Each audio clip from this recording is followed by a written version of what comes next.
स्वागत है आपका आपके अपने चैनल मार्केट स्टडीज पर। दोस्तों, एक और गिरावट भरा दिन आज हमें निफ्टी पर देखने को मिला। मार्केट ने कुछ सुधरने की कोशिश की थी, कुछ संभाल मार्केट ने लिया था, बट उसके बाद फिर एक बार तेज गिरावट और पैनिक सेलिंग के बीच में मार्केट ने बहुत ही लोअर लेवल के ऊपर क्लोजिंग दी है। मार्केट में जिस तरह का मूड मिजाज बना हुआ है, जिस तरह के ग्लोबल संकेत मिल रहे हैं, उससे मार्केट अभी जल्दी संभलने वाले माहौल में नहीं दिख रही है। ऐसे में आपको बार बार ये रिकमेंड किया जा रहा है कि अपने पोर्टफोलियो में किसी तरह की पैनिक सेलिंग ना करें और बहुत ही स्ट्रॉन्ग फंडामेंटल वाले स्टॉक्स के साथ ही आप ट्रेड करें और जुड़े रहें।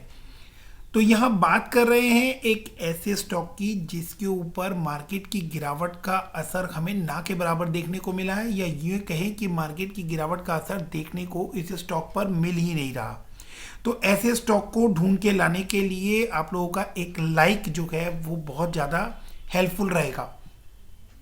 बात कर रहे हैं गोकुल एग्रो रिसोर्सेज लिमिटेड की। एक दिन का कारोबार देखें तो आज जिस दिन मार्केट में आपको इतनी भयंकर गिरावट देखने को मिली है, आज के दिन भी ये स्टॉक 0.64% बढ़कर बंद होता हुआ आपको दिखाई दिया।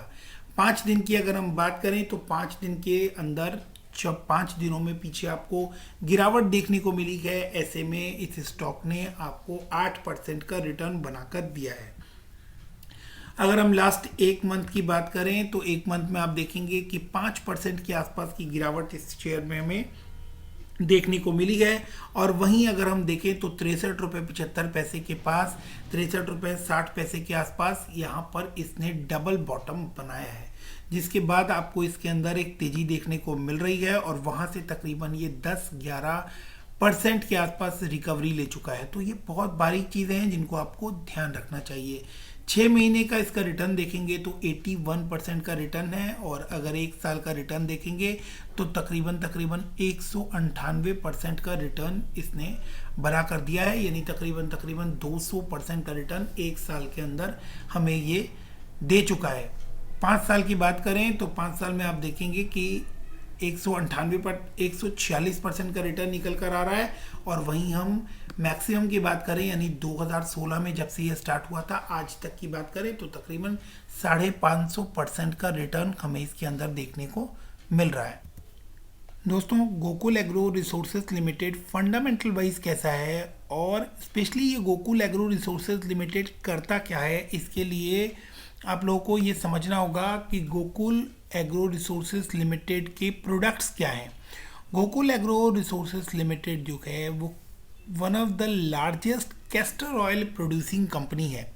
अब कैस्टर ऑयल क्या होता है, अगर ये आप लोगों को नहीं पता तो मैं आप लोगों को बता दूं कि कैस्टर ऑयल जो है वो बेसिकली मेडिकल में, बायोमेडिकल के अंदर और हेयर ग्रोथ के अंदर एंड एडिबल में भी ये बहुत ज़्यादा यूज़ आने वाला ऑयल है। तो one of the largest castor oil producing company है, तो इनके प्रोडक्ट्स जो हैं वो बहुत ज़्यादा डिमांड में रहते हैं। बाकी प्रोडक्ट्स की रेंज आप यहाँ देख सकते हैं कि किस तरह के प्रोडक्ट्स में ये काम करता है। ये एक मल्टी बैगर स्टॉक होने के साथ साथ एक ग्रोथ स्टॉक भी है, जिसके अंदर आप लोगों को ऑर्गेनिक फर्टिलाइजर से लेकर और medical edible oil and non edible oil and उसके जो एलाइड प्रोडक्ट्स होते हैं, इसके अंदर ही आपको काम करता हुआ नजर आ रहा है।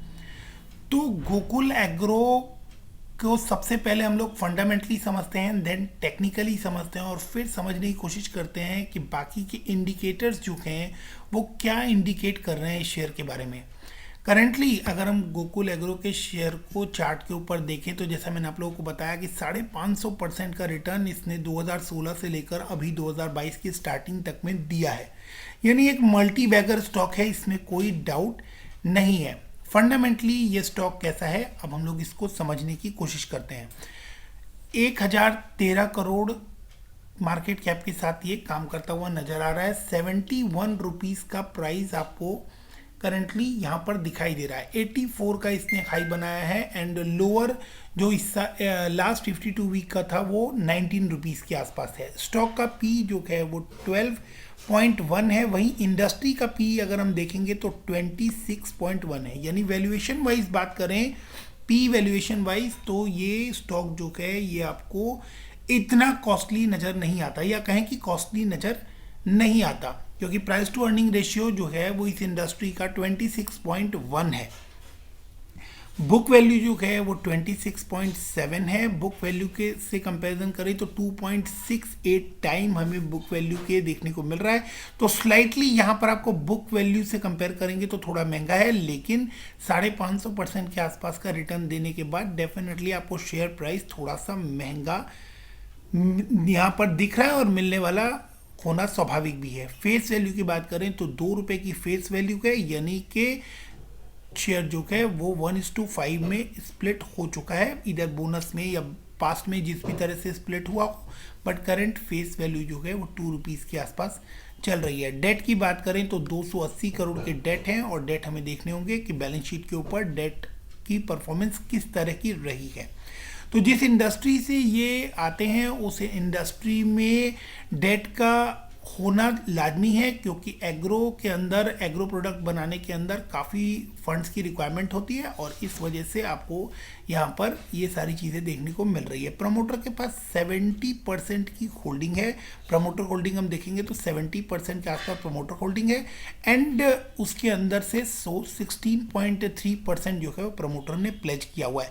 जनरली क्या होता है, जो स्मॉल कैप स्टॉक्स होते हैं या जो छोटी कंपनीज होती है उसके प्रमोटर जनरली प्लेज कर मार्केट से पैसा उठा लेते हैं, क्योंकि वो उनको टर्म्स पे मिल जाते हैं, और उसका रेट जो है वो अपने अकॉर्डिंग सस्ते रेट के ऊपर प्लेज कर और उसमें से पैसा लेकर मार्केट में डालते हैं, जिसकी जो कि वो कंपनी में यूज़ करते हैं। अब एक एक करके चीज़ों को समझने की कोशिश करते हैं। चार्ट, सबसे पहले इसके चार्ट को अगर हम देखेंगे तो 50 DMA और 200 DMA के ऊपर आपको ये ट्रेवल करता हुआ नज़र आ रहा है। कुछ दोस्तों का कमेंट था कि आप DMA बोल देते हैं और DMA क्लियर नहीं होता कि DMA क्या होता है। तो 50 डे मूविंग एवरेज, यानी कि 50 डेज में जिस जगह पर इसने क्लोजिंग दी है उसका अगर हम लोग एवरेज निकालें तो जो प्राइस आता है वो प्राइस की लाइन आपको ये येलो पोर्शन में दिखाई दे रही है। ये 50 डेज का मूविंग एवरेज, यानी 50 डेज में प्राइस ने इस एवरेज के ऊपर ट्रैवल किया है। एंड टू सेम 200 DMA का मतलब 200 डेज का अगर एवरेज निकालें तो प्राइस जो है वो आपको ये ग्रे लाइन के अंदर आता हुआ दिखाई दे रहा है। करंट प्राइस जो है वो आपको इस ब्लू लाइन के अंदर ट्रैवल करता हुआ दिखाई दे रहा है। तो 50 डे मूविंग एवरेज और 200 डे मूविंग एवरेज के ऊपर ही आपको ये ट्रैवल करता हुआ नजर आ रहा है। एंड मोस्ट प्रोबेबली अगर आप देखें तो इसने 200 DMA को टच नहीं किया है लास्ट एक साल में, और 200 DMA के ऊपर ही आपको ये ट्रैवल करता हुआ नजर आ रहा है। तो ये एक अच्छी बात है कि आप इसके 200 DMA को इसका अल्टीमेट सपोर्ट मानकर इस शेयर के अंदर जुड़ सकते हैं, एंट्री ले सकते हैं। कंपनी अच्छा क्वार्टर एक्सपेक्ट कर रही है, और कंपनी ने 37.07 के CAGR से लास्ट 5 ईयर में रिटर्न दिया है, और कंपनी प्रॉफिट में है। देखिए यहाँ पे लिखा हुआ है कि दो company is reporting repeated profit, it is not paying out dividend. हाँ, हालांकि कंपनी अभी डिविडेंड पे नहीं कर रही है, बट अभी आपको इस लेवल पर अगर डिविडेंड के लिए शेयर लेना हो तो आपके पास बहुत सारे शेयर हो सकते हैं। आप ITC होल्ड कर सकते हैं, आप एशियन पेंट होल्ड कर सकते हैं। गोकुल एग्रो जैसे शेयर को आपको डिविडेंड के लिए नहीं लेना चाहिए, जबकि ये इतना मल्टी बैगर रिटर्न ऑलरेडी दे रहा है। आगे देखते हैं, और इसके सेल्स के ऊपर जब हम नज़र डालते हैं तो आप देखेंगे कि सेल्स कंसिस्टेंटली आपको बहुत ही अच्छी निकल कर आती हुई दिखाई दे रही है। अगर हम देखें सितंबर 20 से बात करें तो 1800 करोड़, 2200 करोड़, 2600 करोड़, देन एक क्वार्टर जून में 2300 करोड़ की 300 करोड़ कम हुई थी, then again 2700 crore, 2700 crore, then again आपको दिसंबर 21 में 2600 करोड़ के आसपास की सेल्स यहाँ पर दिखाई दे रही है। वहीं हम प्रॉफिट की बात करें तो लास्ट ईयर दिसंबर में 37 करोड़ का प्रॉफिट था, और इस दिसंबर 21 में आपको 54 करोड़ का ऑपरेटिंग प्रॉफिट देखने को मिल रहा है।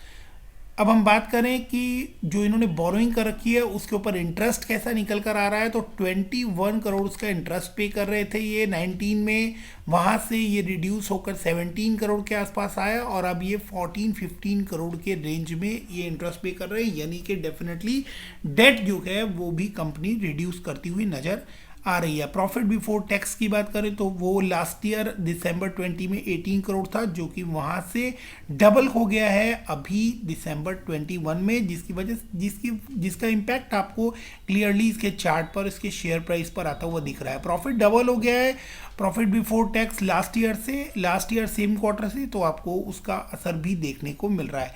18 करोड़, 28 करोड़, 19 करोड़, 30 करोड़ और अब 36 करोड़ के आसपास। वहीं आप देखें तो नेट प्रॉफिट जो है वो डबल से भी ज़्यादा हो गया है, यानी कि 200% से भी ज़्यादा का जंप आपको इसके नेट प्रॉफिट में आता हुआ दिख रहा है लास्ट ईयर सेम क्वार्टर से। अगर हम कंपैरिजन करें प्रीवियस क्वार्टर यानी कि सितंबर 21 में ये 22 करोड़ के आसपास था। ईयरली परफॉर्मेंस अगर हम देखें तो आपको सेल्स में ग्रोथ देखने को मिलेगी, और 2016 से ही अगर हम इसकी देखना स्टार्ट करें तो 3600 करोड़, 4200 करोड़, 5000 करोड़, 4500 करोड़ और उसके बाद 5500 और 83 करोड़ से 8400 करोड़ के आसपास मार्च 21 में हमें यहाँ पर रिपोर्ट होती हुई दिखाई दी, और ट्रेलिंग 12 मंथ्स की एक्सपेक्टेशन 5 डिजिट सेल्स ग्रोथ में जाने की है। वहीं हम देखें तो कंटिन्यूअस आपको प्रॉफिट के अंदर एप्रिसिएशन नज़र आ रहा है। 53, 84, 107, 118, 120 एंड 142। वहीं आप नेट प्रॉफिट भी देखेंगे तो नेट प्रॉफिट भी बहुत ही अच्छा कन्वर्ट होकर आ रहा है, 9 करोड़ से लेकर 45 करोड़, यानी 500 टाइम्स पीछे 5 साल के अंदर प्रॉफिट आपको इसके अंदर एप्रिशिएट होता हुआ दिखाई दे रहा है। स्टॉक प्राइस CAGR की बात करें तो एक साल का स्टॉक प्राइस CAGR 195% है, 195, और सेल्स ग्रोथ की बात करें तो 18% की है। प्रॉफिट ग्रोथ की बात करें तो 37 और 43% की शानदार रिटर्न यहाँ हमें देखने को मिल रही है। बहुत ही इंपॉर्टेंट चीज़ जो हमें यहाँ पर समझनी होगी वो है कि इनकी बैलेंस शीट कैसा परफॉर्म कर रही है। प्रॉफिट एंड लॉस देखें, सेल्स देखें तो बहुत ही अच्छा निकल कर आ रहा है, प्रॉफिट्स बहुत अच्छे निकल कर आ रहे हैं। अब बैलेंस शीट की बारी, और बैलेंस शीट को देखकर समझने की कोशिश करते हैं कि बैलेंस शीट किस मोमेंटम में हमें चलती हुई नज़र आ रही है। बैलेंस शीट जब हम देखते हैं तो बैलेंस शीट में आपको 71 करोड़ की शेयर कैपिटल यहाँ पर नज़र आ रही है। रिजर्व जो है वो कंपनी ने बढ़ाए हैं 274 करोड़ से सितंबर में 310 करोड़ के आसपास, और यहाँ पे स्लाइटली आपको बोरोइंग्स भी इनकी बढ़ती हुई नज़र आ रही है। जैसा कि मैंने आप लोगों को कहा कि एग्रो प्रोडक्ट्स के काम में फंड्स की ज़्यादा रिक्वायरमेंट होती है, इसीलिए अपने प्रमोटर्स के शेयर देखे होंगे कि उन्होंने कुछ शेयर अपने प्लेज किए हुए हैं, थोड़ी बोरोइंग्स जो हैं वो बढ़ा रहे हैं इसके अंदर। तो ये एक्चुअली फंड्स का बहुत ज़्यादा इसके अंदर रोल होता है, फंड्स बहुत ज़्यादा इन्फ्यूज़ होते हैं, जिसकी वजह से आपको यहाँ पर ये फंड्स और लायबिलिटी आते हुए दिख रहे हैं। बट जिस तरह से कमाई हो रही है, मेन बात है कि अगर कमाई है तो आपको वो डेट जो है वो भी आपकी यूटिलाइज हो जाएंगे, बट अगर कमाई नहीं हो रही, प्रॉफिट्स निकल के नहीं आ रहे, देन इट्स अ बर्डन। बात करें डेटर डेज की तो डेटर डेज वो होते हैं जिस पीरियड में हमारे पास कस्टमर से पैसा रिटर्न आता है, वो 33 डेज से 27 डेज, 25 डेज, और मार्च 21 में बात करें तो 24 डेज, यानी कि डेटर डेज का घटना, इट मीन्स कि आपका पैसा जो है वो थोड़ा जल्दी रोल ओवर हो रहा है, तो ये एक अच्छा साइन है। अब बात करते हैं शेयर होल्डिंग पैटर्न की। एक मल्टीबैगर स्टॉक में किस तरह के होल्डिंग्स लोगों ने अपने पास रखे हुए हैं वो भी देखना बहुत ज़्यादा ज़रूरी हो जाता है। 70% के आसपास आप देख सकते हैं कि प्रमोटर के पास होल्डिंग है, और FIIs ने जहां सब जगह पर ताबड़तोड़ बिकवाली की है, बहुत ज़्यादा सेलिंग हुई है FIIs की वजह से, FIIs की तरफ से, जिसकी वजह से मार्केट में आपको इतनी गिरावट देखने को मिल रही है।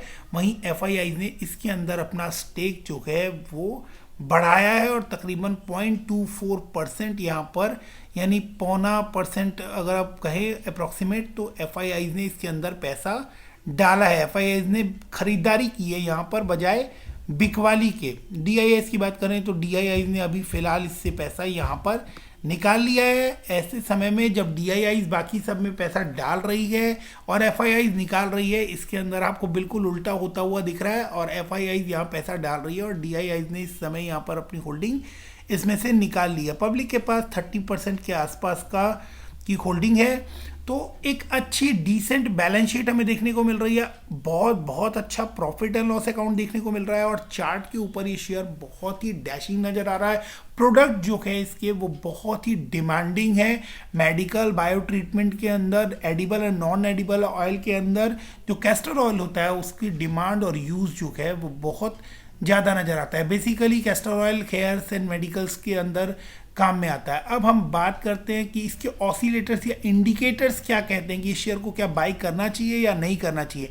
तो हम जितने भी इंडिकेटर्स यहाँ पर देखते हैं उन इंडिकेटर्स के हिसाब से अगर हम टेक्निकली देखें तो ये स्ट्रॉन्ग बाई में है, सेंटिमेंटल वाइज देखें तो भी ये स्ट्रॉन्ग बाई में है, और समरी देखें तो भी ये स्ट्रॉन्ग बाई के अंदर नजर आता है। मूविंग एवरेजेस देखें तो आप कोई से भी सिंपल या एक्सपोनेंशियल मूविंग एवरेज देखेंगे तो वो सभी इसको बाय इंडिकेट कर चलने को बोल रहे हैं। मोमेंटम ऑसिलेटर्स देखेंगे तो मोमेंटम ऑसिलेटर्स भी, सभी मोमेंटम ऑसिलेटर्स इसको बाय रिकमेंड करके चल रहे हैं। ट्रेंड ऑसिलेटर्स भी इसको बाय रिकमेंड करके चल रहे हैं। वोलेटिलिटी के एंगल से भी देखेंगे तो इसके अंदर बाय का ही सिग्नल आ रहा है। तो ये आपको बहुत ही अच्छा इंडिकेट कर रहा है कि इस शेयर के अंदर आपको बिल्कुल कोई भी रिस्क जो है वो नज़र नहीं आता। बट चार्ट के ऊपर अब हम देख के समझते हैं कि इस शेयर को हमें कहाँ बाय करना चाहिए। एक साल का लेवल देखें तो आप देख सकते हैं कि अपर ये जो दो ट्रेंड लाइन मैंने यहाँ पर डाली है ये रेजिस्टेंस की लाइन है और ये सपोर्ट की लाइन है। तो आप देख सकते हैं कि ये तकरीबन एक साल से इस लाइन के ऊपर सपोर्ट ले रहा है और इस लाइन के ऊपर आपको रेजिस्टेंस फेस करता हुआ दिखाई दे रहा है, यानी बढ़ रहा है, एप्रिशिएशन में है, लेकिन एक पैटर्न के अंदर आपको ये बढ़ता हुआ नजर आ रहा है। तो इसको आप कहाँ बाई कर चल सकते हैं। आप देख रहे हैं कि इसका डाउन साइड जो है वो बहुत ही लिमिटेड है, यानी कि यहाँ से आप 69.75 के आसपास चल रहा है और इसको आप 64 के आसपास, ये यहाँ पे भी इमीडिएटली अगर आप कुछ बाई कर चल सकते हैं, चलना चाहते हैं तो चल सकते हैं। और अगर ये आपको डाउन आता हुआ दिखाई देता है 2-3 रुपए तक, 4 रुपए तक, तो आप वहाँ पर हल्का फुल्का और एक्यूमुलेशन कर सकते हैं। और ये इसी पैटर्न में भी अगर आगे बढ़ता है तो ये आपको इमीडिएटली 100 रुपीज़ के आसपास एंड देन सो ऑन आपको इसके अंदर एप्रिशिएशन देखने को मिलने वाला है। तो ये एक रेजिस्टेंस की लाइन है जिसको आप समझ सकते हैं कि कहाँ पर आने के बाद आपको इसके अंदर पैनिक नहीं होना है कि यहाँ से शेयर वापस नीचे आ रहा है, क्योंकि एक अपवर्ड मूवमेंट में है। और फिर वहाँ से जब नीचे आता है तो आप फिर इसको यहाँ पर एक्यूमुलेट करके चल सकते हैं और थोड़ा थोड़ा अमाउंट लगाते रहिए, और जैसे जैसे आपको आगे इसके रिजल्ट आते रहें तो उसके हिसाब से इसके रिजल्ट्स चेक करके, प्रॉफिट ग्रोथ देख के, सेल्स ग्रोथ देख के एंड बाकी पैरामीटर्स को आप नज़र डाल के और फिर आप इसके अंदर अपनी बाइंग बढ़ा सकते हैं। आरएसआई का लेवल देखें तो 50 के आसपास है, यानी कि अभी जो है ये आपको बिल्कुल जो तेजी वाला जो पैरामीटर्स होते हैं उसके अंदर बिल्कुल बिगिनिंग पॉइंट के ऊपर ही आपको नज़र आ रहा है। तो ना तो ये ओवर सोल्ड कैटेगरी में है ना ये ओवर बॉट कैटेगरी में है, तो बहुत ही करेक्ट वे पर ये आपको यहाँ पर दिखाई दे रहा है और यहाँ डेफिनेटली एक बाई पॉइंट बनता है। आप यहाँ पर या इससे 2-3 रुपए ऊपर नीचे आप इसको कहीं पर बाई कर सकते हैं, स्पेशली अगर ये नीचे आपको मिल जाता है तो आप इसके अंदर बाई कर चल सकते हैं। और इस सपोर्ट लाइन के ऊपर अगर आप सबसे फर्स्ट ऑफ ऑल तो लॉन्ग टर्म के लिए ये शेयर रिकमेंड किया जा रहा है, लेकिन अगर आप शॉर्ट टर्म के लिए भी लेते हैं, स्विंग ट्रेड के प्रोस्पेक्टिव से भी लेते हैं, तो आप यहाँ पर तकरीबन देख सकते हैं कि आपको ये 70 के रेंज में है और ये इमीडिएट आपको जो इसका रेजिस्टेंस निकल कर आ रहा है वो 93-95 के आसपास निकल कर आ रहा है। तो ये भी अगर आप स्विंग ट्रेड के पर्सपेक्टिव से भी ले रहे हैं तो भी एक अच्छा डिसेंट रिटर्न आपको बनाकर देने वाला है। और मल्टी बैगर स्टॉक तो ये है ही, 2016 से लेकर 2022 तक इसने, इवन कहें कि 2022 के शुरुआत तक ही इसने पैसे को 5 गुना 5.5 गुना कर दिया है। तो एक मल्टी बैगर स्टॉक है, उस हिसाब से आप इसको अगर 5 साल के लिए होल्ड करते हैं तो ये काफ़ी अच्छा रिटर्न दे सकता है। Last but not the least एक इम्पॉर्टेंट पॉइंट कि मार्केट की गिरावट में भी आपको रिटर्न दे रहा है। पीछे 5 दिन का अगर हम देखें या 6 महीने का देखें या एक दिन का देखें, ये सभी में आपको ग्रीन के ऊपर ही बंद होता हुआ दिखाई दिया है। तो होपफुली ये वीडियो आपके लिए हेल्पफुल रहेगा और आपको मार्केट में पैसा बनाने में मदद करेगा। वीडियो अगर पसंद आया हो तो लाइक कर अप्रिशिएट जरूर कीजिएगा। चैनल अगर अभी तक सब्सक्राइब नहीं किया है तो चैनल को सब्सक्राइब करके रखें, सो दैट कि आप इस तरह के वीडियोस और कंटेंट जो है वो कभी भी मिस ना करें। So thanks for watching, keep investing, stay safe, thank you, bye bye.